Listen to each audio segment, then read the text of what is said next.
প্যারিসের বুকে ইতিহাস আর শিল্পের এক জীবন্ত উপাখ্যান লুভর। পাথরে গড়া এক নীরব দুর্গ, যেটি আজ হয়ে উঠেছে বিশ্ববাসীর জন্য শিল্পের তীর্থস্থান।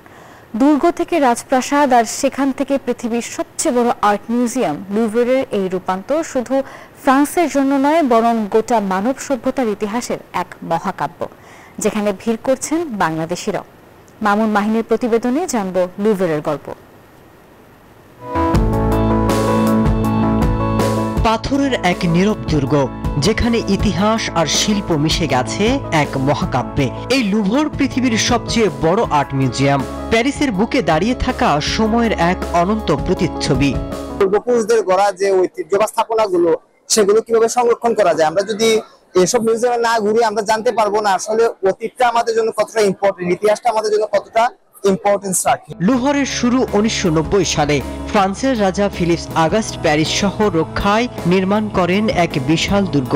রক্ত আর প্রতিরক্ষার গল্পে গড়া ছিল তার প্রথম পরিচয়। 1600 শতকে রাজা ফ্রাঁসোয়া প্রথম এই দুর্গকে রূপ দিলেন রাজপ্রাসাদে। শিল্প, সংস্কৃতি আর অভিজাত্যের মিলনে গড়ে উঠল এক নতুন অধ্যায়। যারা কিনা শিল্পকলা এত সুন্দরভাবে প্রদর্শন করেছে, আসলে মানুষকে আকর্ষণ করে। প্রত্যেকটা পাতায় পাতায় আসলে প্রত্যেকটা পাথরে লেখা থাকে তাদের ইতিহাস। 1793 সালে ফরাসি বিপ্লবের উত্তাপে লুভর খুলে গেল জনতার জন্য। শুরু হলো শিল্পকর্মের সংগ্রহ।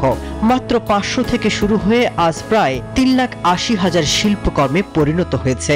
Culture italienne, française, l'ancien, grec et médiéval aussi.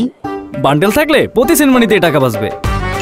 বিকাশ সেনমানি বান্ডেল কিনে জিতুন প্রতি লেনদেনে।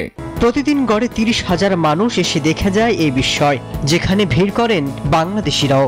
2024 সালে এখানে এসেছে প্রায় 8.7 মিলিয়ন দর্শনার্থী। ফ্রান্সের যতগুলো মিউজিয়াম আছে তার মধ্যে এটা একটি বিখ্যাত একটা মিউজিয়াম, ওটার নাম হচ্ছে লুভর মিউজিয়াম। লুভর শুধু একটি জাদুঘর নয়, এটি এক নিঃশব্দ গানের গ্যালারি, যেখানে রং হয়ে ওঠে ইতিহাস।